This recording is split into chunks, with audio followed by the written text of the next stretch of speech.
Hello, everyone. So I'm Moses Obiri. I'm a data scientist in the National Security Directorate here in the lab.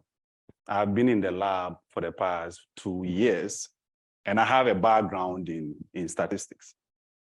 And here in the lab, most of the projects that I work on involve using machine learning and statistical models to address research problems in different domains, such as biology and other engineering domains.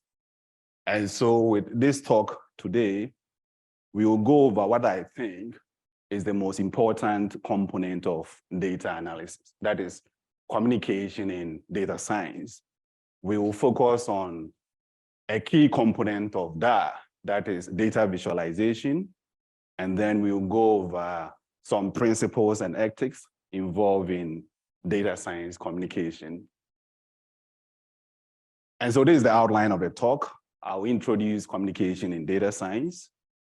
We'll focus on data visualization and then talk about types of plots and when and how to use what plots. We will then go over misinterpretation of plots and then using plot to mislead people. And then we will end with principles and ethics in communication in data science. So I think right now we have more access to data. We have more access to data than ever before, right? And so that means that most often we are trying to summarize the information contained in the data and then presenting it to our targeted audience, right? So communication in data science is then just summarizing the information in your data and presenting it to your targeted audience in a way that is simple and easy for them to understand, right? So we do this using graphical tools, storytelling, and other numerical measures like the mean, the mode, the standard deviation, and other techniques that are sort of available, right? And this communication is important, right? Because it helps decision makers make quick decisions based on the data set. So often, most of the decision makers that you work with, right, are not experts in the domain or even data scientists.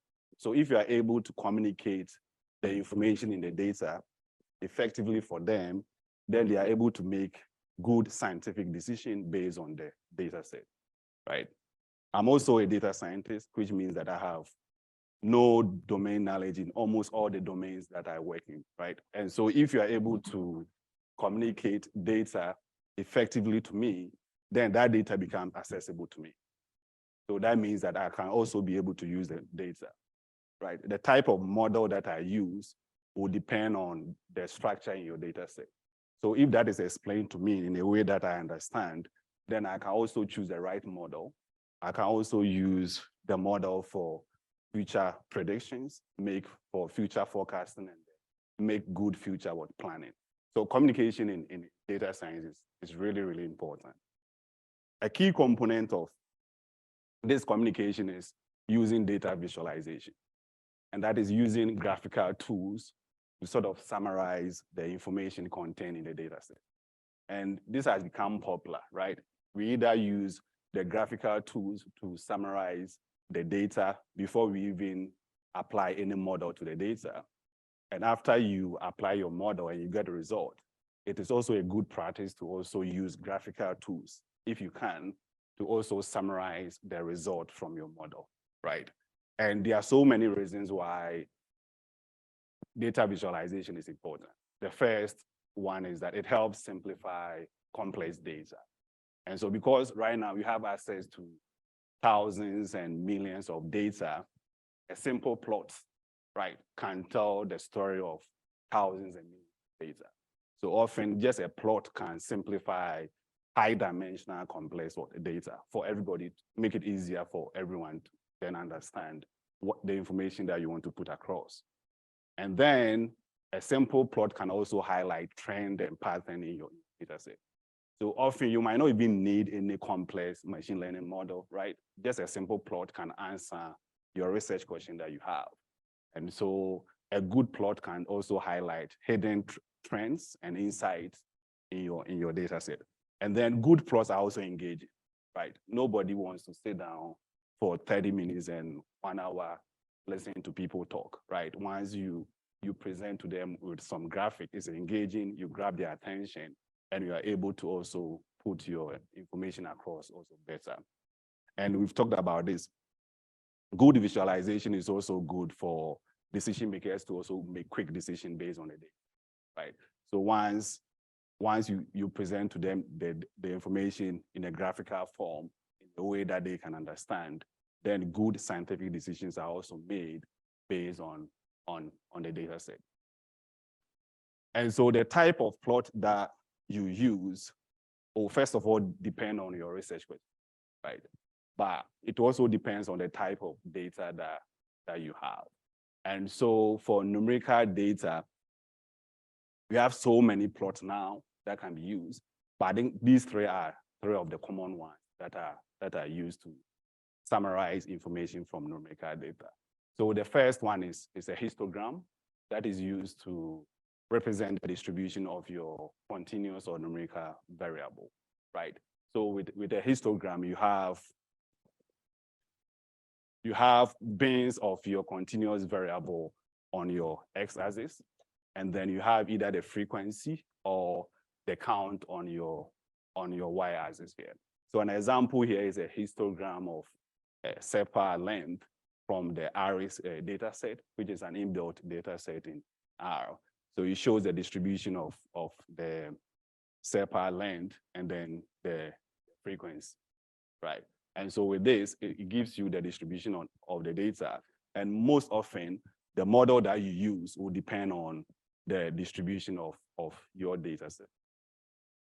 Another common plot is a scatter plot that is also used to investigate relationship between two or more continuous variables, right? So with a scatter plot, you'll be able to examine whether there is a linear relationship, there is a quadratic relationship, or any form of monotonic relationship that you are sort of looking for. You can even color the points by different grouping variables, right? So you can examine whether the relationship between your two continuous variables depend on a categorical variable or a certain grouping variable.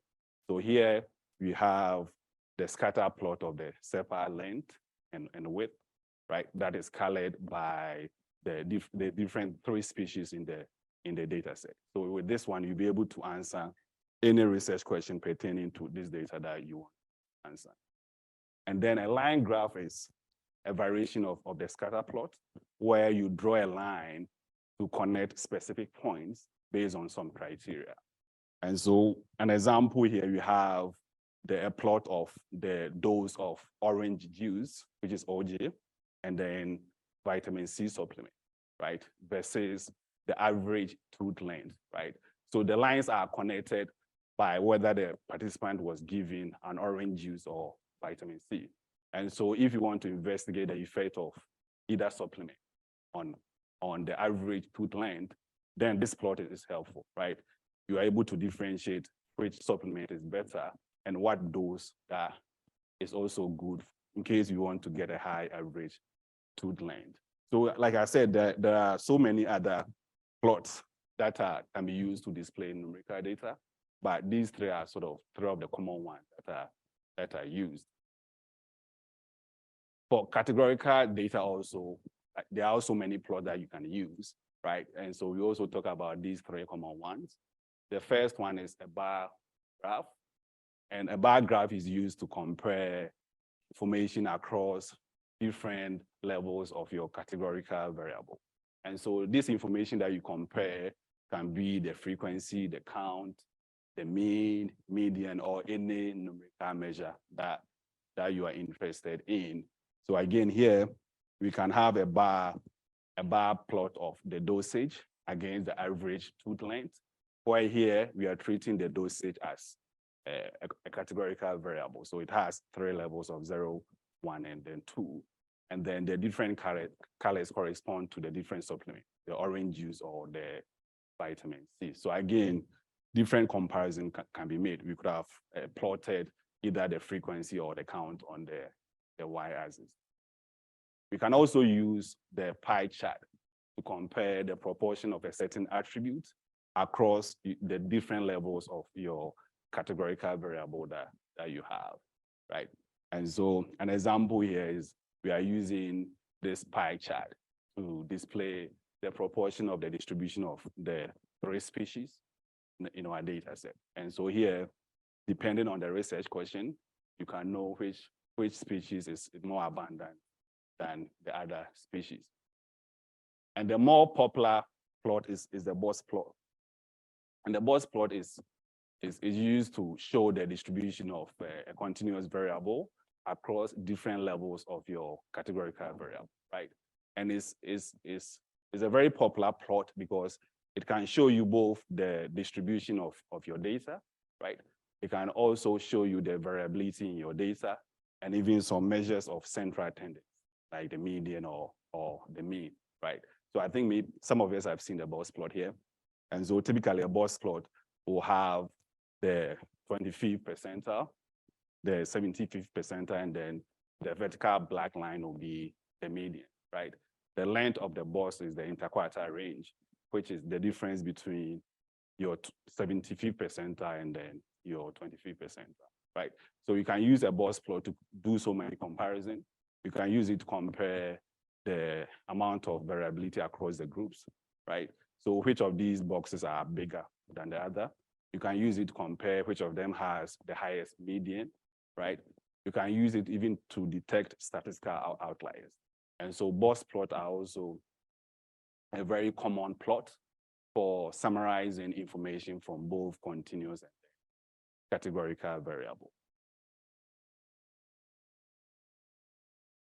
And so because data visualization is important, right? There are some practices that we must avoid when using plots to summarize data to ensure that the information that we are presenting is as accurate as possible, right? And so there are some common misinterpretation practices that we must guide against, right? The first one is scale and axis manipulation, right? And so a common example of this is omitting the baseline, right? So an example here, in case we are interested in comparing groups A, B, and C, right? These two plots at the top are all sort of displaying the same information. The only difference is that with the plot in green, the plot is starting from 50, which is not the natural baseline for a percentage data. And so the information that you get from the plot in green is that group A, the effect in group A is way bigger than the effect in group B and C, right? But if you appropriately display the plots as we have on the right, then you see that the difference is not as pronounced as it is made to look in the first plot in green, right? And so when we are displaying our data, we must make sure that we properly display the reference value, right? Always try to capture what comparisons are we doing and what are we comparing our treatment against? What is the natural reference that we are doing our comparison with? Another common more practice is also manipulating either the Y or the X axis, right? To give misleading information, right? So again, every data has a natural range. And so when plotting, you must make sure that the plot reflect the natural range data set. And so with the first plot here, once the Y-axis has been extended such a way that it come across that there is no sort of relationship going forward. You are getting almost a horizontal line, right? But once we display the data, right, using its natural range, you see that the real pattern in the data sort of comes up. You get some sort of a sinusoidal relationship. Then you can then appropriately model this relationship if need be.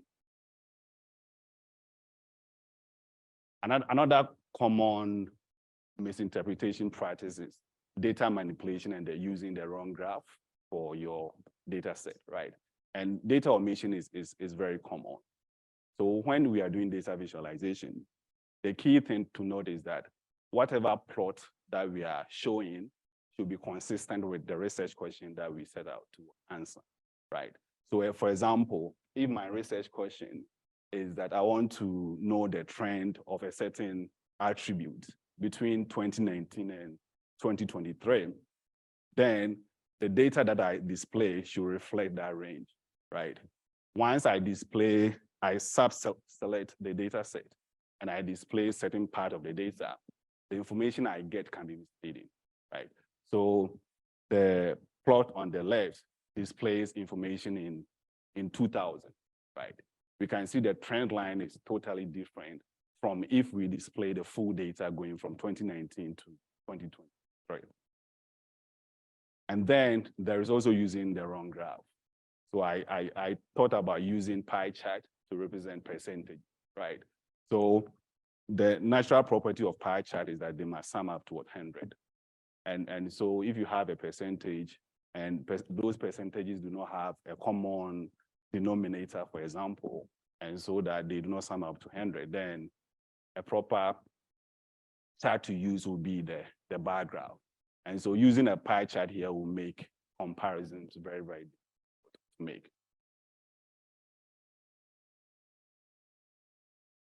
So is there any question before we jump to some common principles in communication?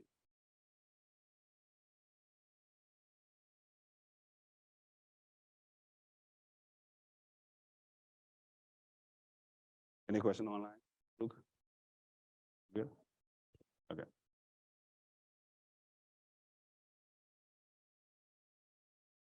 Okay, so because good visualization is key, right?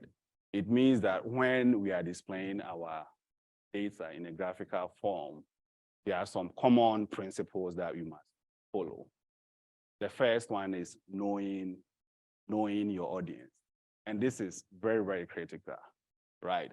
You must know who your target audience is. Are you talking to your colleague in your own domain? Are you talking to people who have no technical knowledge, right? So that the words and the plot you use will reflect that, right? One word that I always use is the word error, right? The word error means something totally different in statistics. It also means something totally different I've come to learn in even material science, in biology, and in other engineering domain. And so when you are talking to people, depending on the audience, you must then be aware what are the technical words in my domain that I must define. Who am I talking to? What plot should I use? And so knowing your audience helps you communicate the information that you want to communicate from your data to the audience better. Another principle is keeping things simple. Keeping things simple means that you do not overcomplicate your plot. You don't make your plot difficult for people to read. If it takes people more than 10 to 20 seconds to read your plot, it means that you are doing something wrong. So for example, here that we have a plot of the daily rise of COVID across all states here, right? And so the first issue here is that it's very difficult to even read the y-axis. And there are so many colors that I didn't know even exist, right? And so this makes it very, very difficult for this plot to be read. And so a good way of displaying this plot would be either subset this plot and partition it into different zones. Let's say you have daily rise for states in the East Coast, in the West Coast, another part of, or even display the plot state by state. That will make it easier for people to follow and then get the information that you want to put across. And so keeping things simple makes your graphical tools easier for people to get the information that you want to also put across. And then the other principle is making sure that your tools that you are using to summarize your data are as accurate as possible, right?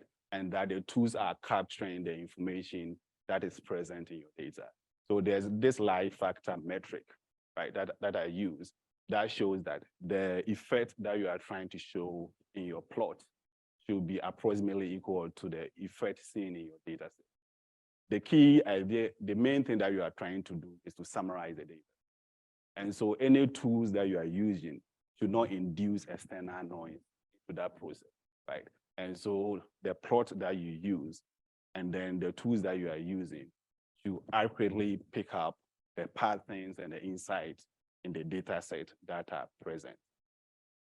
The another principle is that of clarity and using plots that are clear, concise, which are properly labeled. We have legends and annotation, right? So that once anybody sees the plot, the person will be able to know what is your research question and then what information are you trying to sort of put across, right? So you make sure that always your plot have legends, titles, annotations. If you have colors, all the colors or any other attribute that you use for your plot are properly also labeled. And then there's also the issue of relevancy, right? And this is particularly an issue and it's seen in when people start using data visualization. When we start using certain tools, we want to show that we know how to use the tools. So often we add external stuff that are not necessary, right? And so we must keep in mind that the information that we are showing is relevant to the research question that we want to answer, right? We do not add any extraneous stuff that do not sort of help us convey the message that we want to convey to our target audience, right? So here, for example, here, if I want to investigate the relationship between miles per gallon and horsepower, then the first plot is sufficient, right? Grouping the plot into the number of cylinders and adding different tests and regression lines do not help drive the message that I want to put across home. And so always you must make sure that the plots that we are using are relevant to the research question that we want to also answer. And then there's also the principle of accessibility. And accessibility means that you are making your plot accessible to all your target users, right?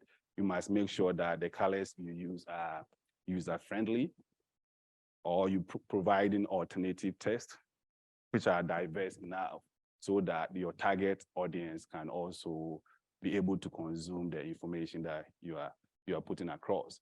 And then there's also the principle of storytelling, making sure that you are telling a story that capture your research question, and then the information in your data is also important. It makes it engaging so that you can then guide your audience through sort of the narrative that you want to also put across. So apart from the common principles, right, there are also common data science ethics that we must also consider, right? There are some ethical considerations that must be considered when we are displaying our data set. And the first one is the ethical issue of transparency. And transparency means that we must make sure that we are documenting all the decisions we are making from the data collection stage to even the data wrangling stage. So when you are doing the data, all the decisions you made in the data wrangling stage, all the decisions you made in the type of model that you use should be documented and communicated to the appropriate stakeholders, right? This ensures that all the process is transparent enough, and then it builds trust between you and then the end users of your analysis. There's also the ethical consideration of privacy, right, and confidentiality, making sure that if you are dealing with people, the privacy of the people are protected. So people are not able to easily identify them. You decode their names, you replace their names with synonyms or alphabet or whatever you need to do to make sure that people are not easily identified in your data set is also an ethical consideration. And then we talked about accuracy as a principle. Accuracy is also an ethical consideration, making sure that the information that you are displaying is as accurately reflects the information in your data set. And so this means that using the right models, validating your model, using the right tools, acknowledging uncertainties, which is something that people do not do, correcting errors, and then making sure that all the information that you are displaying accurately represent the information in your data set. And then there is the ethics of fairness and bias. So here, the simple message here is that you make the data talk. The main goal of data analysis is that you are making the data talk, right? You don't inject any subjective, your own either subjective personal opinions or bias into the analysis of the data set. And so you make the data talk, right? And you subject your hypothesis to the information coming from data. And so you must be aware of our personal biases and then let the data speak, basically. And then there's that of accountability. So accountability means that we should be willing to accept the errors that we make and then work to fix them, right? And so at times, this is difficult depending on what stage of your analysis that you've reached, right? Even if you've gotten to the publication stage, once you see that there's an error in your analysis, you must work diligently to fix it and then republish your work. And so accountability is a key ethical consideration that you must also sort of consider, right? And so this is sort of a key review of today's talk, right? That we are aware that data science, data visualization is important in conveying information from the data to either the decision makers or people in our domain or outside the domain. And so understanding the type of plot, when to use them is important in effectively communicating the insight in our data set. And then you must also guide against using plots and graphs to mislead people. And we must ensure that the information that we are showing in our data, in the data visualization, are as accurate and as ethical as possible. And so to do this, it means that we must follow the ethical principles of transparency, fairness, make sure that the information we are displaying is as accurate as possible. You must respect people's privacy and confidentiality to ensure that our analysis is beneficial to the community, the industry, and the society as a whole. So with this, I'll be happy to take any questions that you have.